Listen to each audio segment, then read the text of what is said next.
Good day and welcome back to Elementary 72 Gaming. So we're back with another walk up the tower, and this time we're kicking off from episode 191. This is going to be super fire.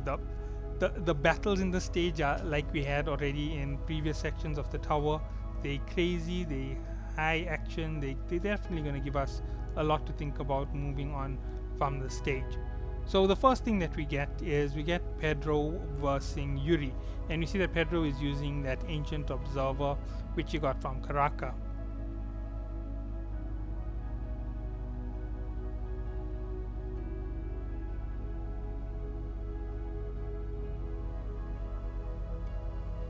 Then we see that Evan is lecturing Yuri, and Yuri basically goes back at him that he couldn't even read parts on this train.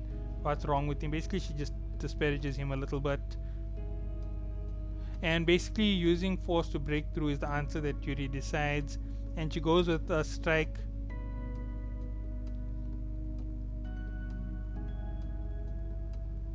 We see that Yuri is actually powerful enough to actually fight this thing. And we see that Evan is shocked it's so tough.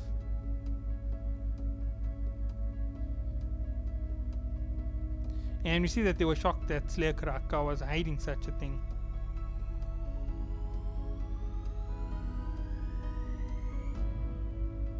And we see that basically Pedro is so confident in the observer because he's hiding a secret weapon from it. And we see that Yuri keeps dodging all of its attacks. And we see that Yuri explains that it knows how to play rough.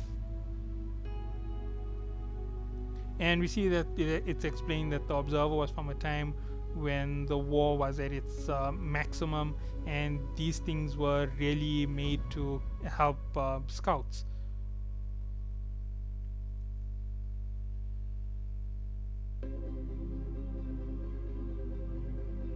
And we see that Pedro says that since this thing is from such an ancient time, that both Yuri and her are nothing compared to this.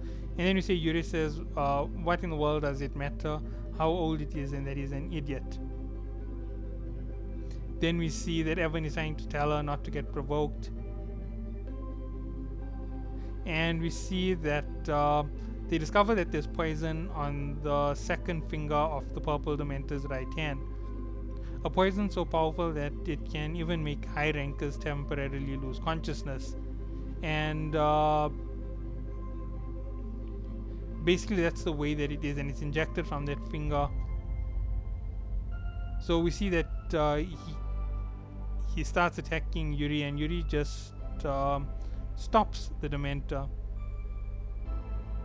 and just explains that it's been a little bit too obvious that the second finger on the right, that's the only finger that hasn't been attacking, and it seems a little bit antsy-pantsy. So it's obviously hiding something, and it's like a secret weapon. Even if the observer is great, when an idiot controls it, it's nothing but an observer. Then we see Yuri destroys the finger and sees that it's poison that it was hiding.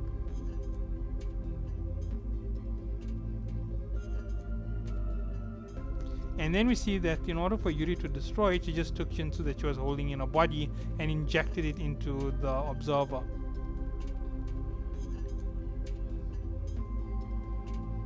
Then we see that it keeps attacking, and the fight is getting a little bit crazy. And then the observer uses a maximum density Shinsu blast because the administrator has that power.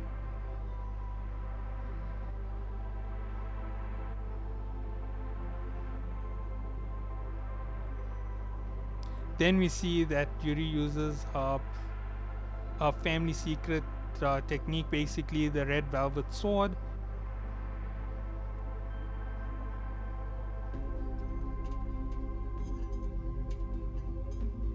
And at that point we see that Yuri keeps going in for the attack, and she decides to attack Pedro directly.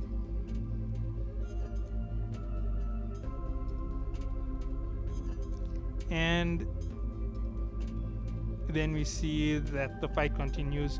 Yuri finally goes in, and basically she says, you're going to be paying for your sin of playing around with another person's life. And then she says that, you know what, the special attack that she's going to use is called a nuclear punch, and she hits him with that attack. and we see that Pedro is flung straight into the air. That's where episode 191 ends, and we'll end up on episode 192. Now, unlike the last time, I haven't read ahead. This is all just for the first time. Hopefully this is actually what is going to be in the video, so if you get this here, then this is the first time go through. After I have read the entire story, obviously I've read it multiple times, and it's totally a mix in my head. I can't tell which page comes next. I can't even tell which image comes next. That's how bad it is for me. So we see that Yuri decides that it's time for the administrator to tell her where Bam is.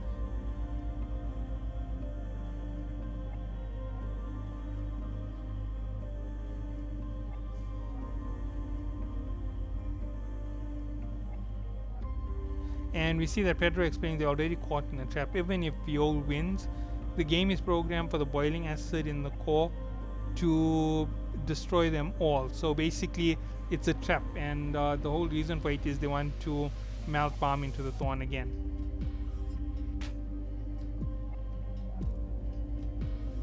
And we see that Porro decided to take a small break in the game to give Viol a little bit of a chance to recover.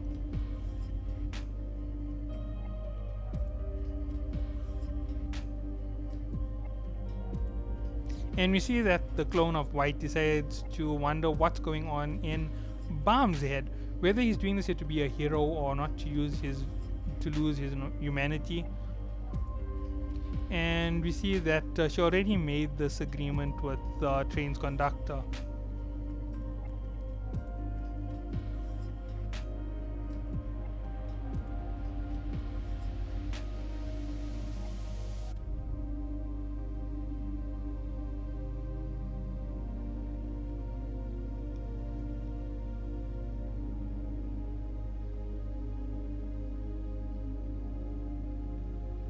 We see that basically Pedro told the clone that if she helps Viol, she'll be held more responsible for the devastation that he causes later down the line, and if she helps White, it won't be held against her because she was originally a part of White, and that is how things would go in that situation.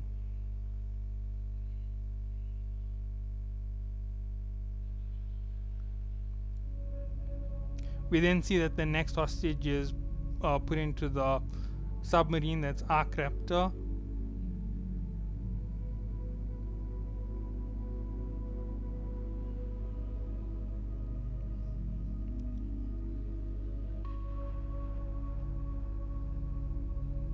And we see that the game starts, and the counter starts from 100, and the countdown is going quickly. It reaches 25, 20, and Bam jumps in at 20.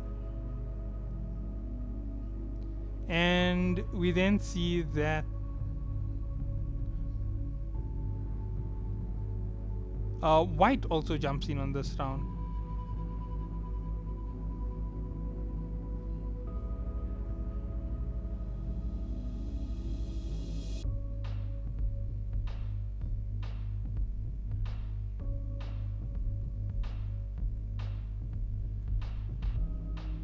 We then see that White attacks Bam on the way down, and that Bam manages to defend, and then he uses a Hansang Yu Shinsu manipulation skill, waves of peacock wings. And we see that he's actually using 8 Bang at once, which means that Bam's power has gone up. And then we see that Bam explains that all he really wanted to do was save the person in front of him.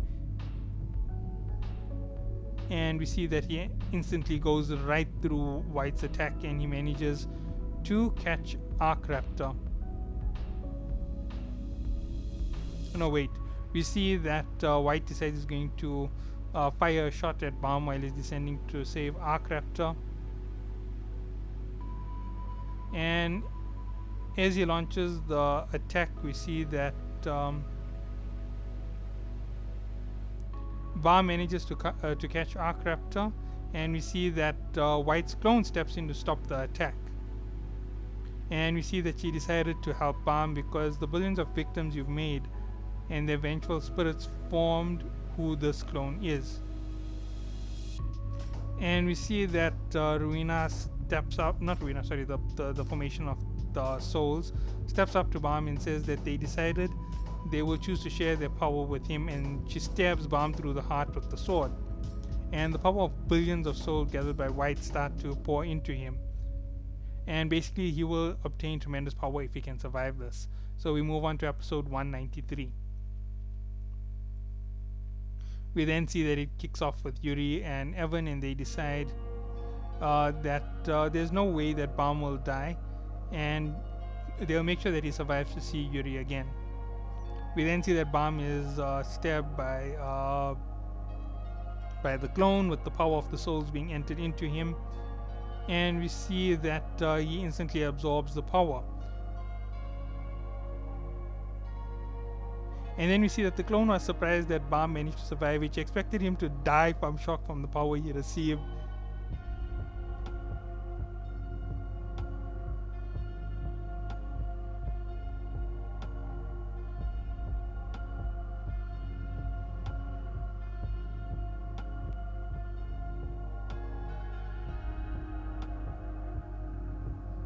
So we see the whole reason why he split himself into 5.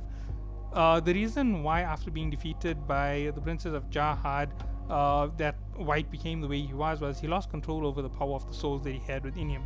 So he split himself into 5 so that he could retake possession and retake the power, and that is why he's gone through this whole crazy thing on the train. And then we see that the power is burning up inside Balm, and then Balm just comes up to the top of the stage, and we see that Arkraptor is really hating himself because he survived. Now somebody else would have to die. Then we see that Daniel tries to says that it's hard to figure out what's going on through Balm, and that he's unlike any of them. He is trying not to sacrifice anyone. Well, at that point we see that the next member of Harquin's team is launched, and Balm jumps in for $5, and his movements got even lighter and faster, and he saves Angel.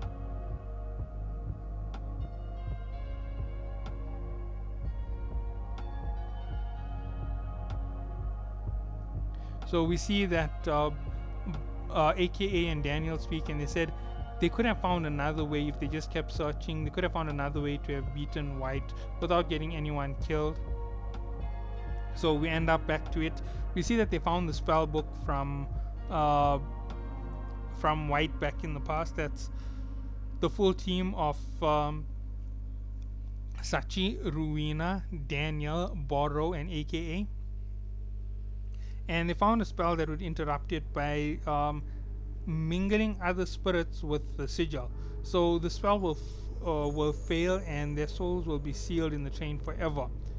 Therefore, they shall trick the people on the train into killing each other, and basically that's why they didn't want this here. So they found a way to actually mess the spell around. And we see that Rowena decides that she was going to do it. She's the one who put everyone in danger, so let her end this here. And they all told her not to do it, but deep down inside they were actually glad that she had chosen to sacrifice herself, because they were so terrified of death, except for one person from all of them, and that was Daniel. So you see that night when they finally managed to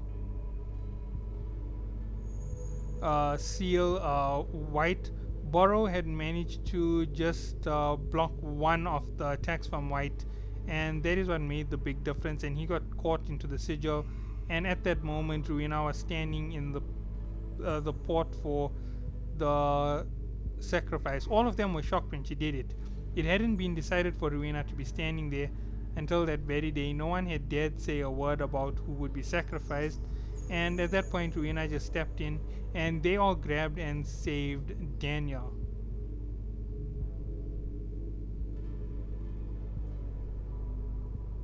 And we see that Daniel hated them not because they allowed Rowena to sacrifice herself, but because they stopped Daniel from dying with her.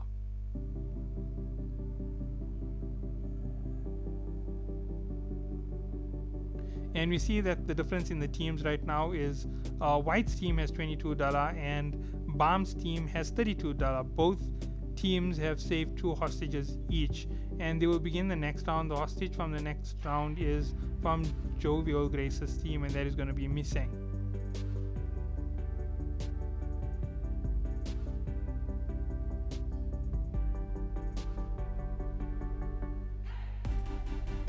So we see that Kun basically makes this little deduction. White is going to jump down in this round to make sure that he finishes off Balm, and he doesn't know which way it's going to go, because either way he suspects that this game will be over in this round. And they want to basically, Kun says he doesn't know who will win, the sword that he's chosen or the sword that Rachel has chosen.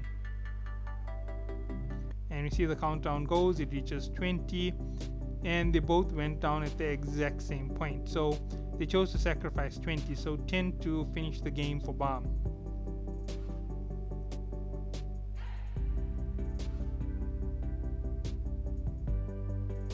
Then we see White uses a white sword style to fight Balm, and thousands of blades just go flying at him.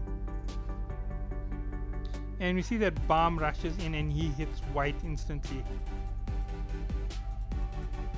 And we see that White gets really upset that he's been hitten, that he was hit with the power that he had. And we see that he wants the power back and that he starts using more power.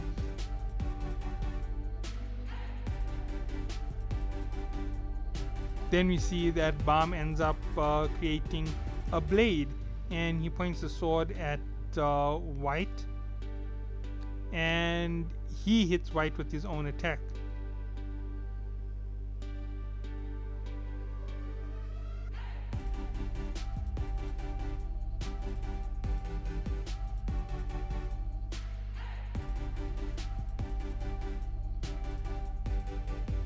We then see that Balm swings his sword one more time, and this time he ends up cutting down White. And at this point we see that White can't believe it is actually taken down by the attack, and as they're about to hit the bottom, we see that Balm wins because White was knocked out and he saved everyone from his team.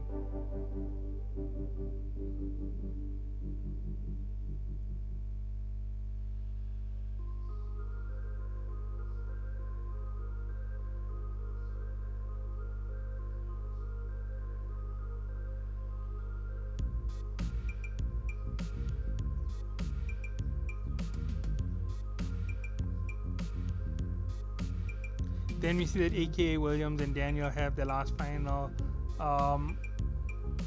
words, and we see that that there was a last speech between Rowena and Daniel, and that basically they said that will be the final showdown, and we see that this was the last words that were spoken between them.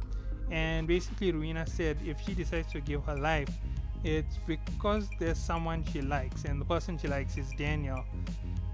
And we see that was what was said, and we see that everybody heard it from their team. Everybody knew what was going on.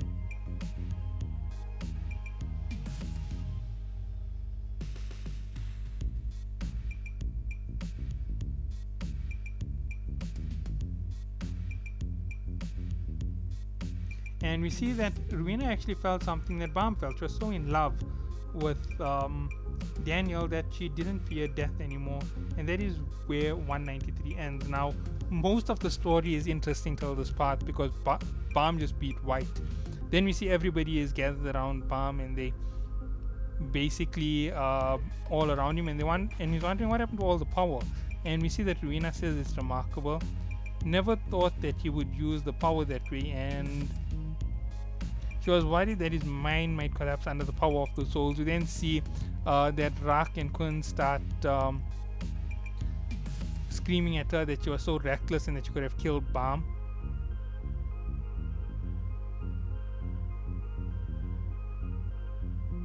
And we see that she thanks Balm for what he had done, and he thanks her too.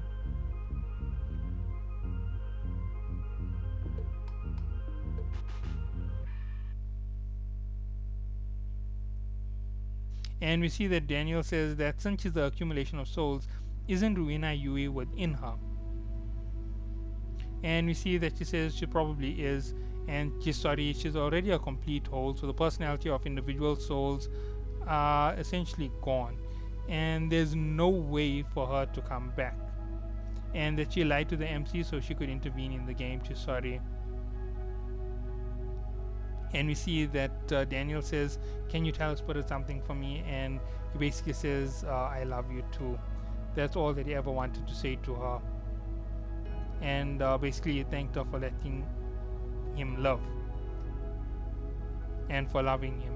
And then we see White is at the bottom and he's thinking about his father, Arya Han. And basically we see that his father once spoke to him, and we see the whole craziness that he said.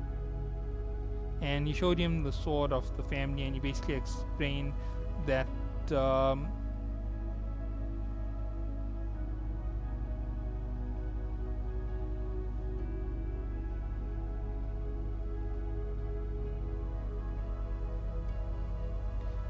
he basically explained to White that no matter how hard he tries, it is impossible for him to surpass his father here.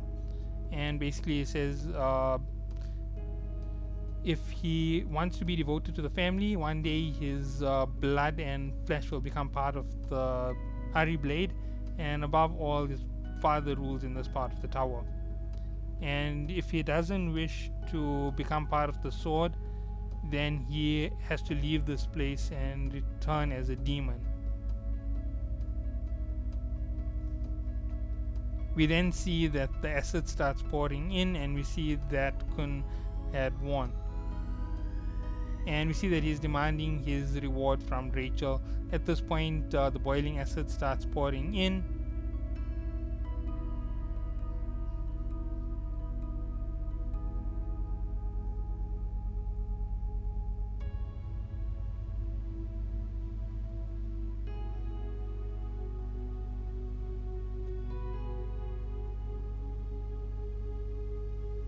And then we see that Yuraha decides that she's going to leave, and she grabs White, throws him into the bag, and then she catches a hold of Rachel, and the two of them teleport out of there.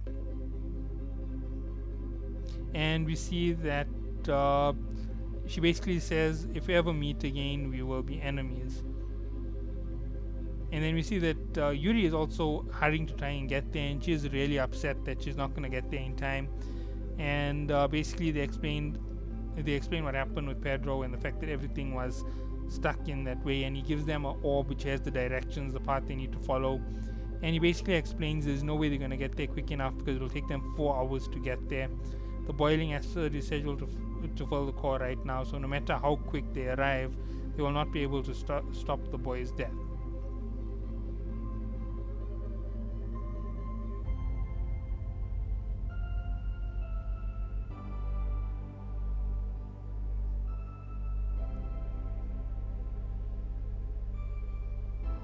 And then we see that Evan finds a way for Yuri to meet the boy.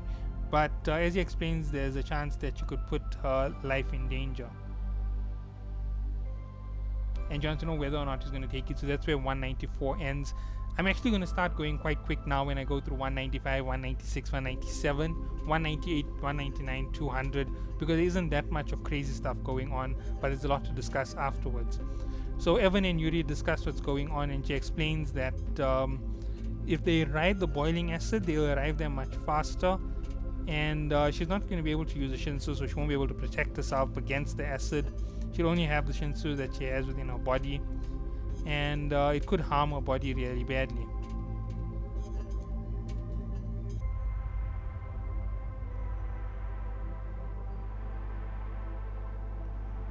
So we see they discuss the whole situation of the Shinsu, and that without it she might harm her body. And we see that Yuri says that even if there's a 0.5% chance they could save them, they will do it because there's people who would die if she didn't do that there. So she will do it even if there's that small chance. We then see that it goes back to the regulars, and Rachel and the rest of her team abandon them basically.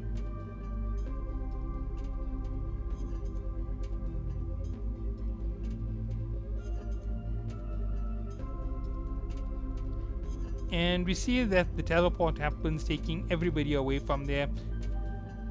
And we see that Cassino is also taken away. Now, we do know that there's a limit to the number of people she can teleport. You already said it earlier. And they kind of broke the continuity on that to get this whole thing done.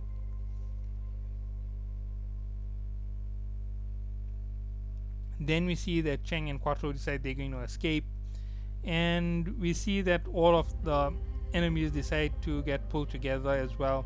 Poro even goes with them and they're all together.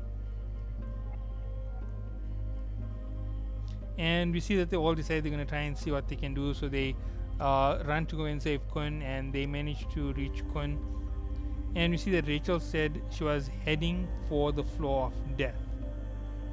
And that Kun has to follow her there. And then we see the sweet fish show up. And you see the sweet fish helps save Kun's life. And at that point, we see that Kun gets to his friends, and the sweet fish sacrifices itself into the burning acid.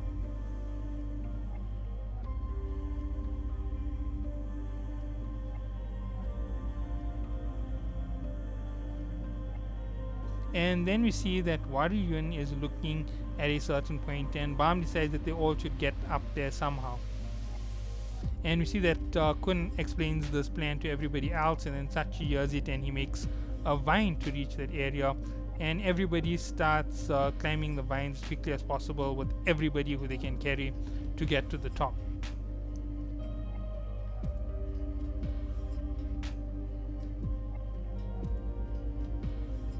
And then we see this little hint that something is coming, and we see this crack in the wall, and bang.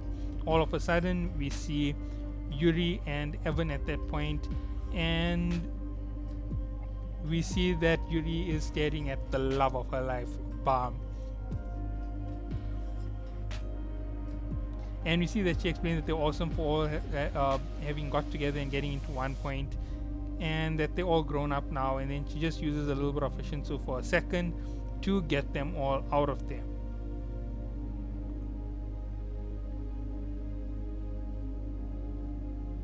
Then we see Yuri just grabs Bam into a massive hug. And she basically says, "Well done, kid. Don't say anything right now. Just take a break." And we then see that everything stops here.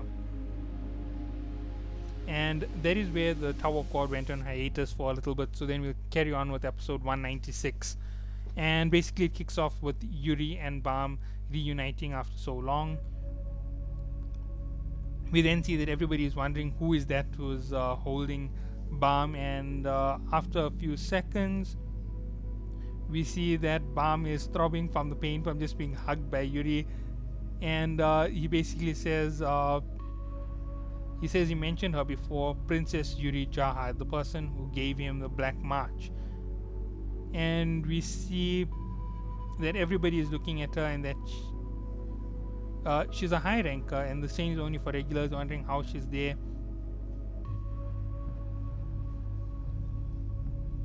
And we see that she starts speaking to the rest of Bam's companions. And we see that Kun decides to grab Rak, and he says, "Watch your mouth. Do you have any idea who that woman is? Yuri Ha Jahad, the princess of Jahad with 2 of the 13 months. A genius who strongly inherited the bloodline of Yuren Ha, one of the 10 lords, and she rapidly became a high ranker. She seems to also have inherited the lord's personality, because she's known for being extremely hot-tempered." So basically,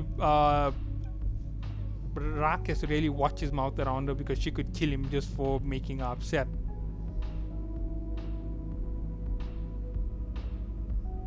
We see that all the guys are totally fascinated with Yuri, and it seems like Iwa is totally jealous of the whole situation. And we see that Yuri asks Bam what happened when he met Yurik, and basically he's a weird dude, and that he's an incredible guy, and that he used the word baby, and he talked about the outside tower. And we see that Yuri wants to know why Bam entered Fug, and basically we see the whole story is going to be explained there. We see that she was told that Bam died on the test floor, and there was something that Fug had basically made up. At that point, we see that Evan goes to speak to Hua Riyun, and we see that she doesn't want to speak to him because they're both navigators from the navigator class. He's a silver dwarf and she's a red witch.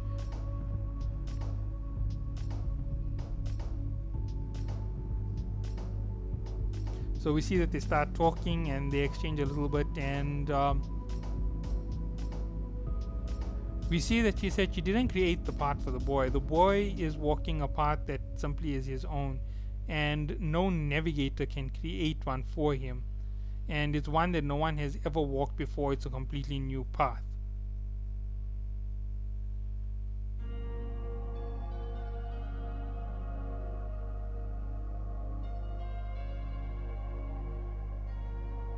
And we see that Evan says if Yuri ever finds out about what y'all did, the only path that she will choose is destruction and revenge against Fug.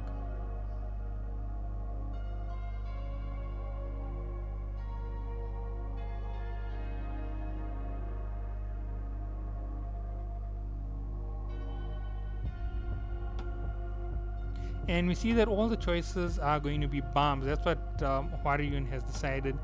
And we see that somewhere else inside the train, Yuraha teleported the rest of Fug.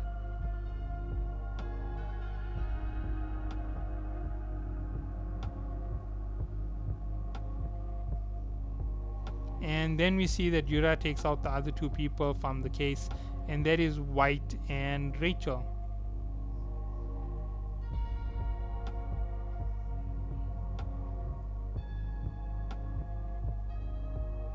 We then see that White has been totally disparaged, has been saved by another, and basically Rachel says, since they saved her, why doesn't since they saved him, why doesn't he become their subordinate from now on?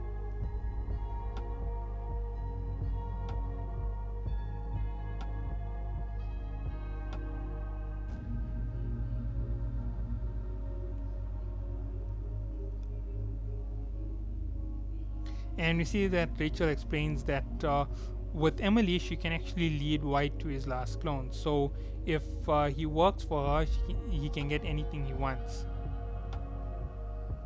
And everything that he wants is in her hands.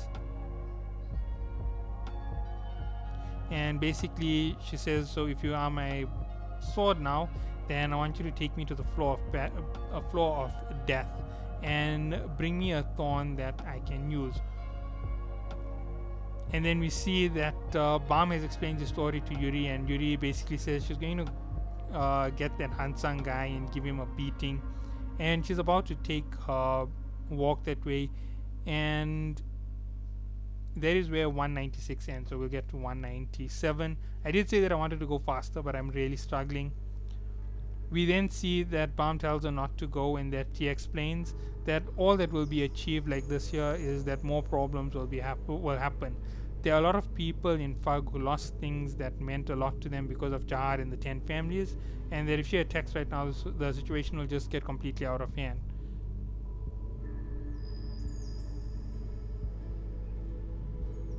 And we see that Bam decides that he's going to resolve his personal resentment himself. He thinks the most important thing is to stop resentment and hatred from repeating itself. And we see that Yuri is like, that is the way to be done. And she says that he's grown a lot. And aside from that girl, it seems like he's found another reason to climb the tower. Then we see Yuri ask what's their next destination. And Kun basically says the floor of death. And then Yuri instantly says, you absolutely cannot go there. And she basically explains that the floor of death is not for regulars. And we see that they ask what kind of floor it is, and basically it's the 43rd floor. It's known as the floor where Andrew killed the administrator. It's also where the thorn that Ye supposedly was found. No one has taken care of the place since the administrator died, so it's uninhabited and it's called a lawless area. It's definitely a very dangerous place for D-class regulars to enter. There's also no way of knowing whether they can use Shinsu since they can't establish a contract with the administrator.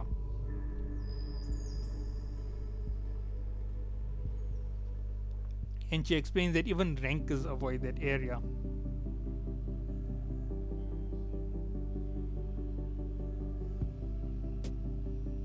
And we see that Kun says that they have to go there to find Rachel.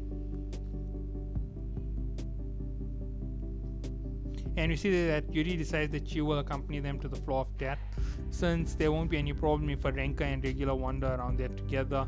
It may actually be okay for that to happen. And she explained that there's one condition. When they reach the 43rd floor, she will only accept them to enter the floor of death if she feels they are capable of challenging the place, and that's her condition. The selected candidate whose abilities are still insufficient by her estimation will be left on the train. And she says that she's gonna judge Bam especially toughly. We then see that Wagner is also sitting there and he's looking at his left hand, and he is feeling rather bad about himself that he had to sit stuck in the sword while Bam had to fight to save his companions. He feels so pathetic and that he doesn't deserve to be alive and that he should have just died. Then we see Waryun goes up to him and says, stop blaming yourself. You're like this every time we see you, Wagner. And then basically she says,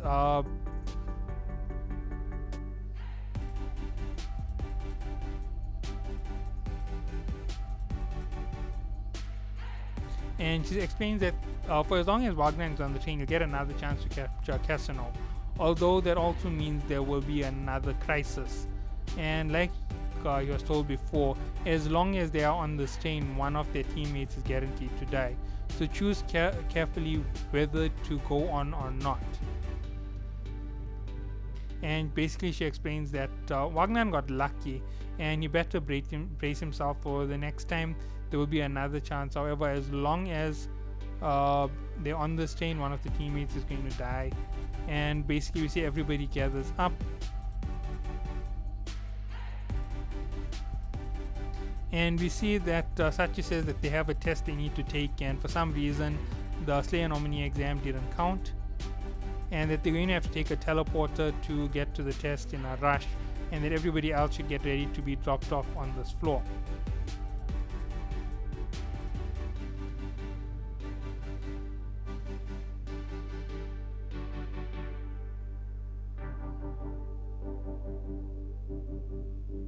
And we see that Evan is wondering whether Repelista set them up into something very big. Then we see the Hell Train 38th floor test opponent is the Grey Guardian, and we see that it looks exactly like Rak, and Rak is feeling a bit bad about it. And we see that everybody is like, he has a super punchable face, and they just decide to attack him all out with as much as they can, and basically they see that everybody is really powerful.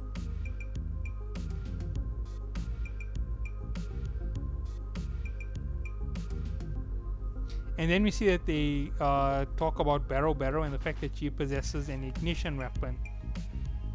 And we see that she also explains that Arc Raptor, Miseng, and Prince, they may be average individuals, but their teamwork is fantastic. And we see that they basically analyze everybody, and they notice that Cheng is holding back. And they also notice that Bam, Kun, and Rak are definitely very powerful, and they're definitely very, very dangerous.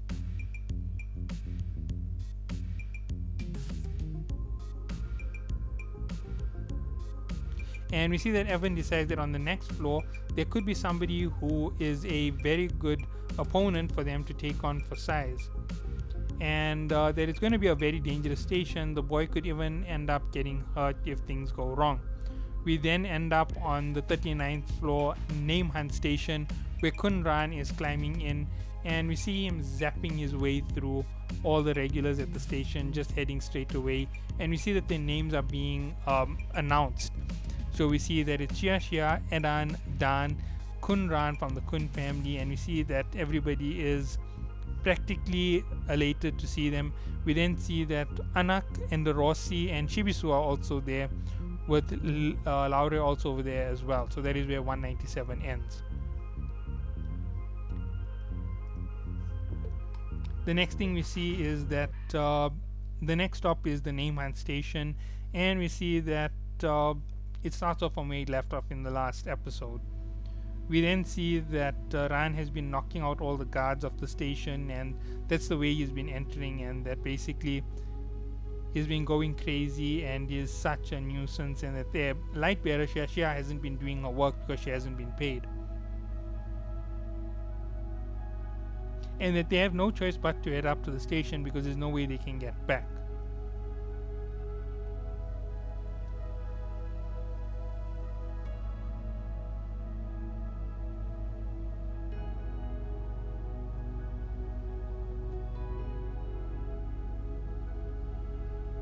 Then we see that Ran just charges right through, and we see that Shibisu and Enderossi says he'll regret it soon if he arrives here after using up all of his power like that.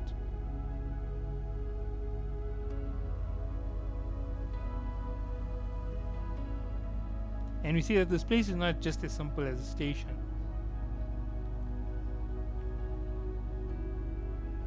And we see that they're here to hunt the name of Kesa. And we see that everybody decides that they're getting ready, and that the only guy that Enderossi wants to hunt is on the train. We then see that one of the lords of the station, Lord Hasisus, is basically getting ready because one of the members of the 10 great families is showing up. So basically he's gonna go hunt his name.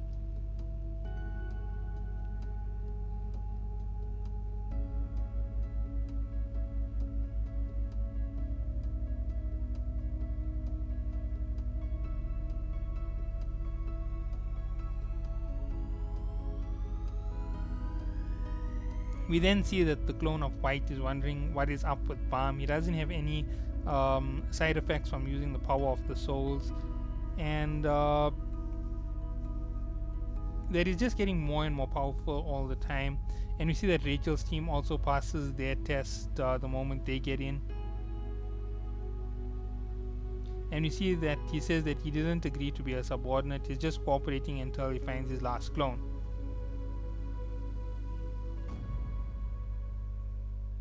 And we see that according to Emily, she knows that the rest of them are still alive.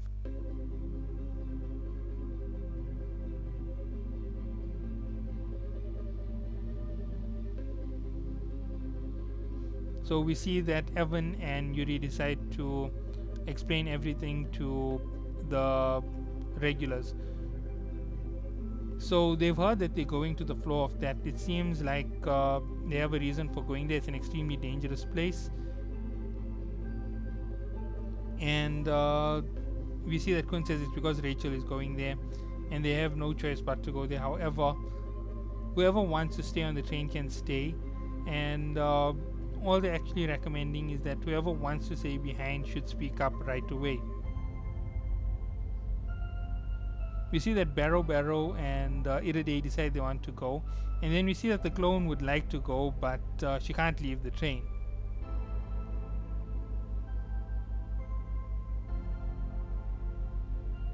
And we see that Sachi's team decide they're going to go, that Sachi and Borrow now, because if they end up going to the floor and Rachel is going to, probably going to take White with them. So that is what they're expecting.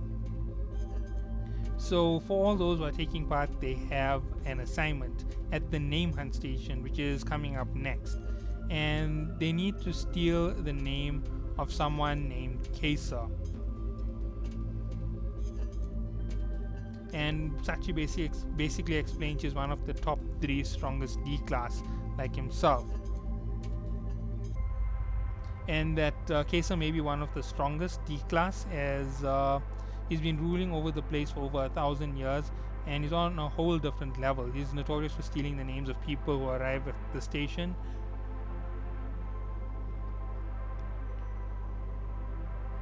And we see that he explains the rules of the name hunt station. So the name hunt station is a place where slavery is allowed, and it's a pyramid slavery scheme. So when you steal a person's name, you steal everything that they own, even if they own slaves. So you inherit everything that they have.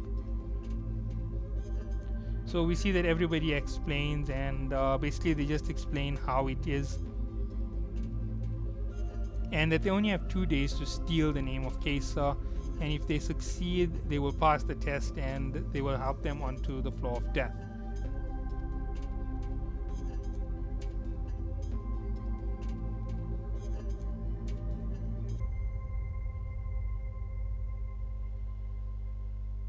We then see that everybody gets ready to do some training, and we see that Baum remembers that he has to get back to the God of Guardians and complete his training with him. We then see on the Neyman station that Azizus is basically going to fight Ran, and he calls Ran Kid, and that is where it ends for episode 198. So let's get into 199. We then see that they're back on the train and they're wondering what Baum is going to do at the rice pot, and he just said that he promised to be there for the Guardian, and that he promised to meet them when they arrive at the station. So we then see that it goes back to Ran facing off against Azizus, and he fires a shot and Azizus isn't taken down. And Azizus basically explains he is not going to work on him because his body is made of dirt, and that he is the boss, is one of the bosses at the station, and basically electricity doesn't pass through dirt, and that's how it's going to work. So his servant shows all of the names he's stolen, and basically that he's got 9 powerful warriors, and that's all thanks to the special attributes of his body, and basically everything is useless against him.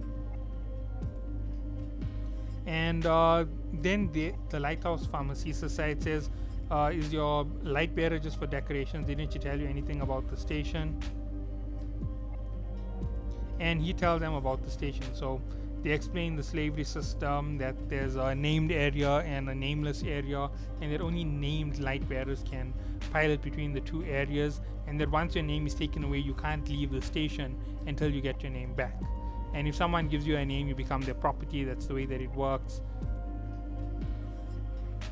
And that if you want to challenge Kesa, you need to get all 10 bosses' names so that you can challenge Kesa, and that's the way that it works.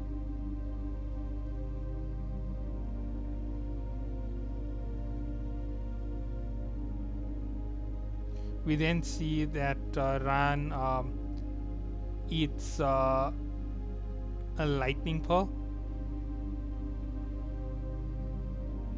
and then he starts fighting with Azizus at full power with the lightning pearl enhancing him.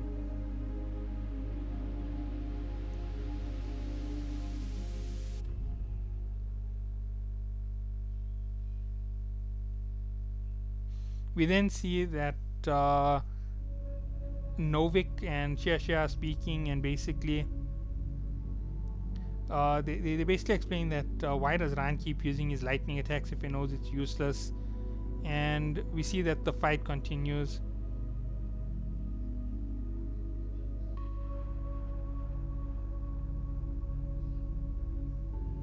And we see that Novik says that he thinks that Ran has been training really hard since he got beaten at the train station.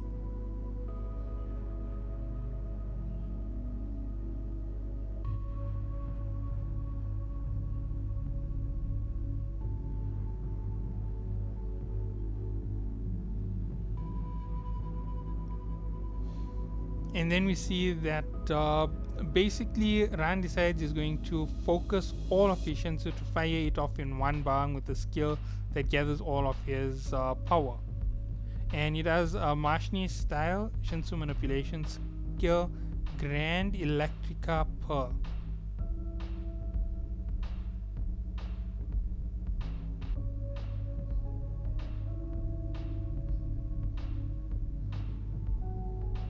And we see that Ran fires off at the boss, and at that point it hits him and it totally destroys him, and basically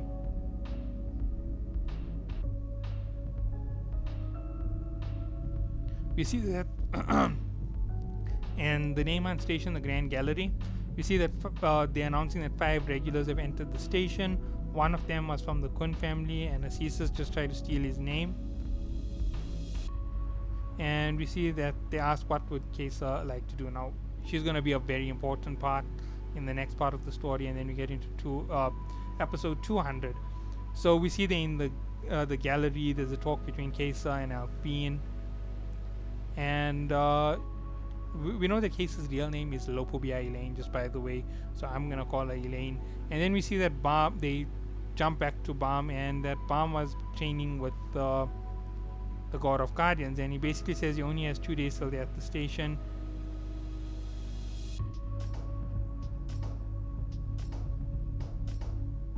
And we see that the God of Guardians decide that he's going to do a crash course with Balm, and that there's something different about him, and that he obtained power.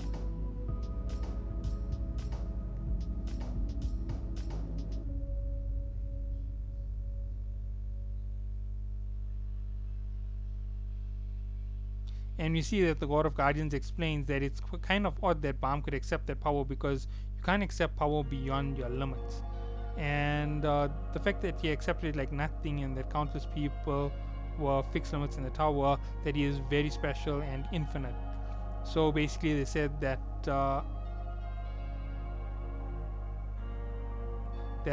Balm is unaware of himself, and that he needs to realize how important the person he is in this tower, and that he will bring change to the tower, and he hopes it doesn't bring ruin like the kids who came before him. And basically he sends Balm into himself again and tells him to come back with his true self.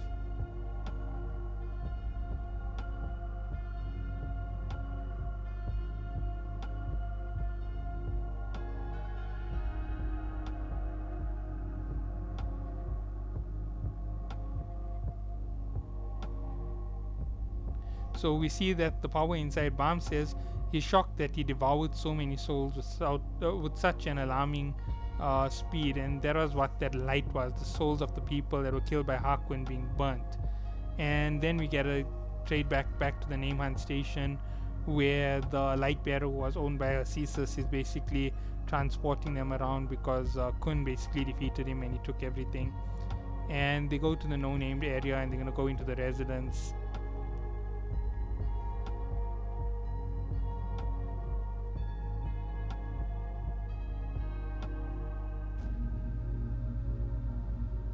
So basically they explains the whole name stealing process to them. You put your hand on the back of the person, and a countdown begins. That's name stealing, and once it's done, you steal the person's name, and then you can make them a servant.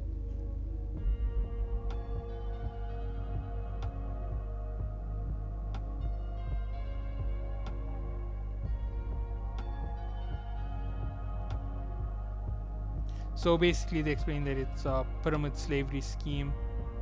And then we see that some regulars are attacking this team, and that they instantly retaliate, and they take them out quickly.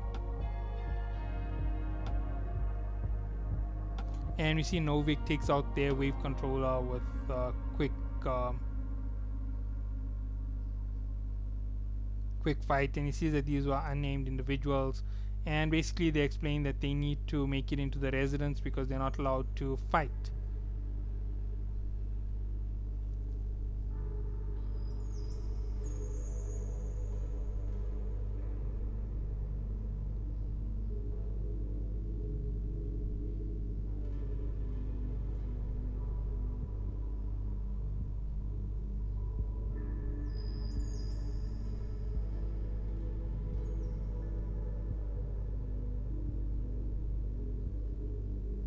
So we see that they explain a little bit about the station and the 10 bosses, and that the only way to challenge Kesa is to hunt down the 10 bosses and take their name at the festival.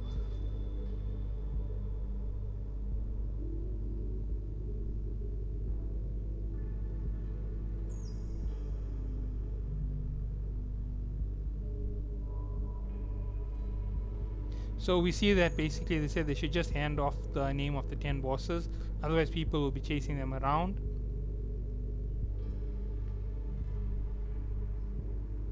And we see that everybody in the room starts feeling really sleepy because they were drugged by the light bearer, and he decided that he's going to steal their names and do some crazy stuff. And we see he puts his hands on Cheshire's back, and we see that the countdown is going, and it reaches 9 when all of a sudden Huts enters into the room and he kills him. And he says he's not touching a corpse of a perverted freak like that guy, and that is where episode 200 ends. Okay, so this little section has a lot of mini story in it. So we need to understand that Kesa is one of the top 3 D class regulars. She's been a regular on this level of D class for over 1,000 years on the station. However, she has managed to establish her power. She's established her power and she's really powerful. And that is what makes her so difficult. And chasing her within her station, there's a whole lot of rules to actually fight her. And that is the reason why things are the way that they are. And there's several ways in which you can fight her. One is by direct invitation of Kesa to fight her herself, and two is by presenting the name of the 10 lords. And that way there you get to fight her directly in the exhibition in the gallery on the second day when the train is around. That's the only time you can force a fight with Kesa. She's lord of the station, so she makes the rules, and that's the way that it works. So with all that being said, give the go to the name hunt station and hunt the name of Kesa is actually a code word used by the 10 great families to trap regulars in this place or to get rid of problemsome regulars, because Kesa hasn't been beaten in 1,000 years. So it's their way of getting away with getting rid of regulars, and it is a really difficult task, which is why Yuri has decided to give this here to Bam. If he proves that he is of this level, he's of the top class of the D class, and he definitely has every right to keep going up the tower and even enter into the floor of death for whatever reason it is that he's going there. So that's everything that we get to know, and that is how this whole section goes. So I will catch you all in the next one, and until then, have a great time and have a good day.